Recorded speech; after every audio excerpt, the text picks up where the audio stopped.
Hi everyone, I'm Mary. Just to introduce myself again, I'm a Bachelor of Fine Arts student here at UAF and my main concentration is photography. I have a small business on the side and I make most of my annual income through portrait, wedding event, and commercial photography here in Fairbanks. So I'm pretty involved with the creative process almost every day, whether it be through my business or pursuing creative projects on my own or for classes that I'm taking. So for more of my personal work, I tend to lean more towards the fine art aspect of photography rather than journalistic work. When I'm thinking of visual ideas, I really like to have a narrative behind my work, and I like to sort of leave the explanation of that narrative up to the viewer for their own interpretation. Ideas will pop into my head throughout the day, and a lot of the time I find myself making little sketches in a notebook or drawings to remember the general idea or theme or what I'm going to include, what elements and what kind of lighting. Sometimes I even take a picture with my phone, so I have the camera and I just like cover it up so I get a black image. And then I go in with the draw tool. I think it's like the new iPhone update or something, and I can draw on the image. So that's kind of helpful if I don't have paper around.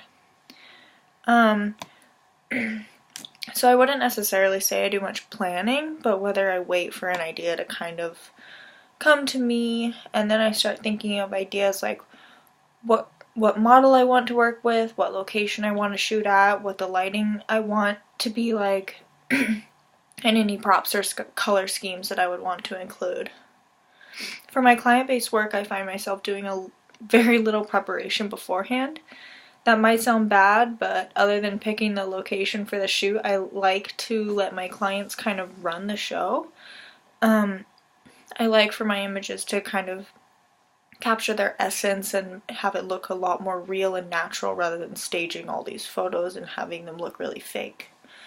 They look a lot more candid and natural and true to self. I like to work on my images that I create a little bit each day, mainly just because I'm really excited about them. And it's a nice break from the norms of my regular life, like the stresses of school and work. I love taking the images, but I actually think I like the sorting and culling and editing more. It feels good to me to be organized and to be able to pick and choose between the images I like and don't like, and then being able to move on to the editing process from there. And I really like to go in and change colors, and if I'm shooting portraits, I do edit people's skin, like I edit out blemishes and acne and things to help them look a little bit more like better, more comfortable, I suppose. And then I like to make their models look the best, and often I change the colors to be a little bit less representative of the natural colors. It gives my work a little bit more of a cinematic and ethereal look. There's also, or this point when I'm editing is also where I will add in any additional elements like more dramatic lighting or additions of props or other elements in Photoshop. Although I do sometimes find myself cramming for deadlines I've set for myself, with my clients especially, and that's usually when I'm too concerned with my personal work or like school or something. If I'm really excited about the work that I've just made, whether it's like professional or commercial or for a client or something, I will usually stay up late that day or that night and just like fiddling with the images and sorting and culling because I'm really excited about them. I want to like get through them really quick. And if I'm not as excited about them, say it's like a commercial event I had to photograph or something I just wasn't super excited about, then I'll probably end up cramming more at the end of my deadline because I procrastinate. Neither of these time management techniques really have an effect on my happiness with the outcome of my photos. It's more determined like right off the bat after the shoot, like was that a good shoot or not, was I happy with the lighting, things like that.